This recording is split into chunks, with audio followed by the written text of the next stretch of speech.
అందరికీ నమస్కారం అండి. ఇవాళ వీడియోలో మనము రేపు పెట్టవలసిన మార్గశిర మాసంలో 4 వారాలు చేసిన తర్వాత పుష్యమాసంలో మొదటి వారం చేసే మనం పూజ అనమాట. 5వ వారము.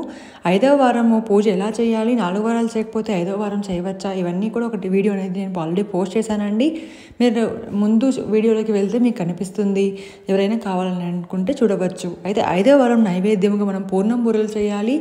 దీనికోసం 1 గంట ముందు పాటు మనము ఉద్దిబ్యాడలు నానబెట్టుకోవాలి. 1 గ్లాసు ఉద్దిబ్యాడలు నానబెట్టుకుంటే సరిపోతుంది. ఆ తర్వాత నేను ఇక్కడ పూర్ణం కోసం, అంటే మనం ఓలిగల్లోకి, బొబ్బట్లేకి, అలాగే పూర్ణం చేస్తాం కదండి, ఆ పూర్ణం కోసం శనగలు కూడా నేను చక్కగా నానబెట్టుకున్నాను. ఎందుకంటే నేను చిక్పీస్తో చేస్తాను, మంచిది కదా పిల్లలకైనా, మనకు కూడా ప్రోటీన్ వస్తుంది అని. సో ఇలాగా ఫస్ట్ అయితే ఉద్దిబ్యాడలను పిండిలాగా చూపించిన విధంగా జారుడుగా అయితే ఉండేలా చూసుకోవాలి. ఇన్ కేస్ మీకు నీళ్ళు ఎక్కువ జారుడు అయిందనుకోండి, కొంచెం గోధుమ పిండి కలుపుకోవచ్చు. చిక్పీస్ని ఆల్రెడీ నేను బాయిల్ చేసి పెట్టుకున్నానండి. ఇప్పుడే ఒక 4 విజిల్స్ పెట్టుకొని చక్కగా రాత్రి అంతా నానబెట్టి, కావాలనుకుంటే మీరు చిక్పీస్ వద్దు అనుకుంటే డైరెక్ట్గా కందిపప్పు నానబెట్టి ఉడకబెట్టి అది కూడా వేసుకోవచ్చు.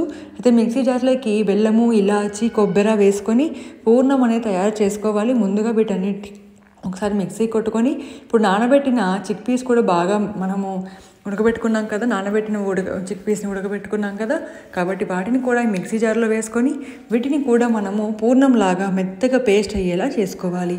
ఇప్పుడు ఈ 2 మిశ్రమాలని చక్కగా ఈ బెల్లం అనేది అన్నింటికీ బాగా కలిపేటట్టుగా చూసుకొని, అన్నింటికీ అయ్యేలా చూసుకొని తీయగా అయితే చేసుకోవాలి.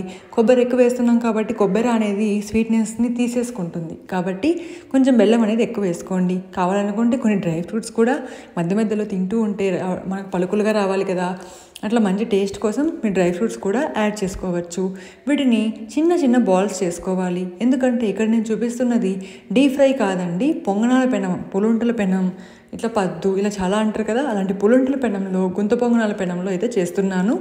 ఎందుకంటే అమ్మవారికి చేసే నైవేద్యాలు ఈ 5 వారాలు కూడా అమ్మవారి ప్రసాదాలు కేవలం నెయ్యితో మాత్రమే చేసి పెట్టాలన్నమాట.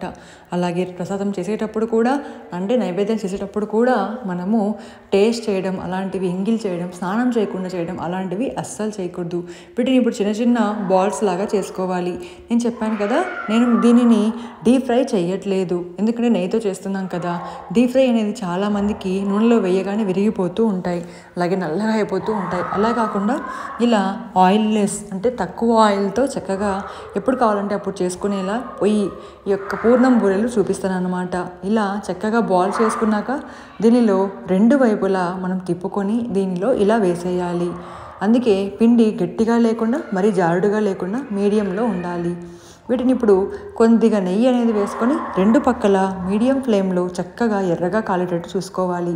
ఉద్దిపిండి మీరు టక్కటక్క స్పీడ్ మంట పెట్టేసి కాల్చేస్తారనుకోండి, మెత్తగా అయితే ఉంటుంది. అలా కాకుండా మీడియం ఫ్లేమ్లో చక్కగా ఇలా 2 వైపులా కాలేలా చూసుకోండి. ఇలా మనకి ఎన్ని కావాలంటే అన్నీ చేసుకోవచ్చు. ఇక్కడ నేను బేబీ గ్లాస్తో ఉద్దిబ్యాళ్ళు వేసానండి. ఇవి 18 దాకా వచ్చాయి. కాబట్టి మీరు ఎంతమంది ఉన్నారు, ఎలా చేయగలను అన్నట్టు చేసుకోవచ్చు. చాలా సింపుల్ అండి, ఎప్పుడు కావాలంటే అప్పుడు చేసుకోవచ్చు. దీంట్లో మీరు కావాలంటే కొబ్బరి బెల్లమైన స్టఫ్ పెట్టుకొని అలా అదే మమ్మీ కావాలంటే తినేటప్పుడు చేసుకోవచ్చు. అమ్మవారికి మాత్రం ఇలా చేసుకోవాలి. ఇప్పుడు మనము అమ్మవారికి నెయ్యితో మనం చేసినట్లు కూడా మనకు అనిపిస్తుంది అనమాట. కాబట్టి ఇది మీకు ఈ ట్రిక్ అనేది అందరికీ నచ్చింది అనుకుంటున్నాను. చూడండి, ఇంకా మెత్తగా ఉంది, ఇదైతే కాలిపోయింది. కాబట్టి దీన్ని మనము ఒక ప్లేట్లోకి తీసుకోవాలి. అమ్మవారికి నైవేద్యంగా పెట్టేటప్పుడు రాగి, వెండి, ఇత్తడి లేక గాజు బౌల్ కానీ, ప్లేట్ కానీ అలాంటి వాటిలలో మాత్రమే పెట్టాలి. ఆ తర్వాత మనం నైవేద్యంగా పెట్టవచ్చు. ఇంత ప్రాసెస్ మేము మార్నింగ్ 7:30 లోపు చేయలేము అనుకుంటే మీరు ఫస్ట్ పాలను నైవేద్యంగా పెట్టేసి పూజ అంతా అయ్యాక పెట్టండి, లేదా సాయంకాలం వేళ అయినా చేసి పెట్టండి. ఇలా పూర్ణం బూరెలు పెట్టడం వల్ల ఆడవారికి ఉన్న గర్భస్థువి, అంటే గర్భకోశం, గర్భ సంచిలో ఏవైనా ప్రాబ్లమ్స్ ఉంటే కూడా అన్నీ పోతాయి. కాబట్టి ఈ వీడియోని అందరూ కూడా షేర్ చేయండి. దాంతోపాటుగా ఒక చిన్న హెల్ప్, రేణుకా ఎల్లమ్మ తల్లి జ్యోతిష్యాలయం, విద్య, చదువు, సంతానం ఆలస్యం కావడం, భార్యాభర్తల మధ్య గొడవలు, దీర్ఘకాలిక అనారోగ్య సమస్యలు, శత్రువు ప్రయోగాల నివారణ, నాగదోషం, కుయదోషం, చెడు నిమ్మకాయలు దాటడం, చెడు వ్యసనాలు నివారణ, ప్రేమలో విఫలం అవ్వటం, కోర్టు సమస్యలు, విడాకులు, కారణం ఏదైనా కూడా పైన కనిపిస్తున్న ఈ నెంబర్కి కాల్ చేస్తే ఇంట్లో నుంచే మీ సమస్యలన్నీ కూడా పరిష్కారం అవుతాయి.